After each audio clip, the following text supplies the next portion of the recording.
बहुत धन्य धन्य आत्माएं हैं जो इन गुह्य रहस्यों को समझ रहे हैं और समझने के बाद प्रयास कर रहे हैं कि इस मनुष्य सृष्टि की हर मनुष्य आत्मा उस कल्याणकारी ज्ञान को प्राप्त कर ले। क्योंकि पहले ज्ञान दाता आता है या पहले ज्ञान आता है? नहीं, पहले मनुष्य की बुद्धि में ज्ञान प्रत्यक्ष होता है और उस ज्ञान के द्वारा, जानकारी के द्वारा, वेदवाणी के द्वारा मनुष्य सृष्टि जो है उस ज्ञान सागर बाप को पहचानती है।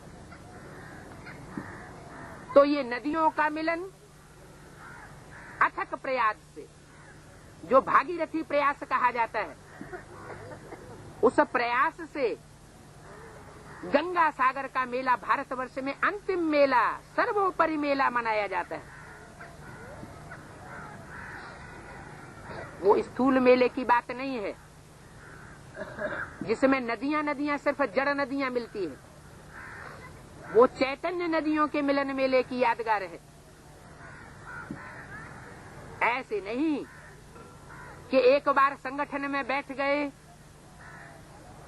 तो ज्ञान नदियों का, गंगा सागर का मेला संसार के सामने प्रत्यक्ष हो जाएगा, अथवा वो नदियां प्रत्यक्ष हो जाएंगी, अथवा वो सागर प्रत्यक्ष हो जाएगा। इसके लिए बार बार अथक प्रयास करना पड़ेगा।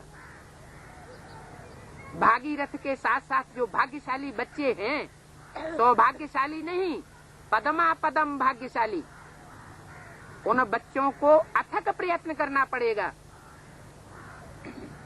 तब वो अंतिम आहुति पड़ेगी।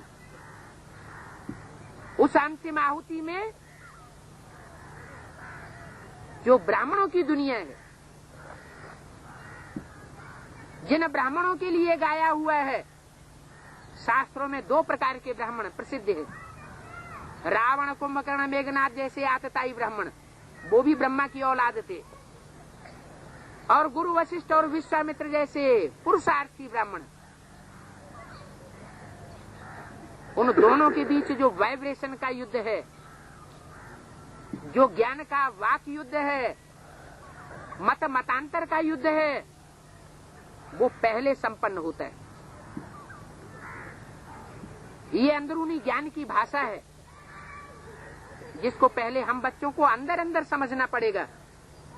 इसलिए पहले घर का सुधार, फिर पर का सुधार। हमारा कंसंट्रेशन बहिर्मुखी नहीं होना चाहिए। क्या होना चाहिए? अंतर्मुखी होना चाहिए। जो ज्ञान सूर्य के डायरेक्ट बच्चे हैं,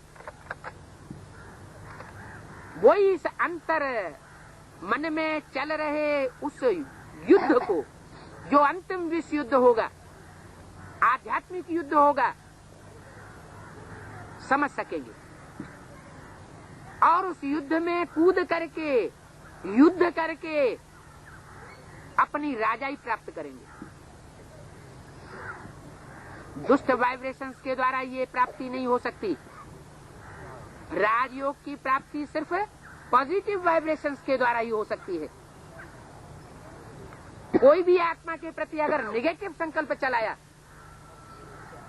तो उसे विश्व कल्याणकारी बाप का विश्व कल्याणकारी बच्चा नहीं कहा जा सकता। ओम शांति।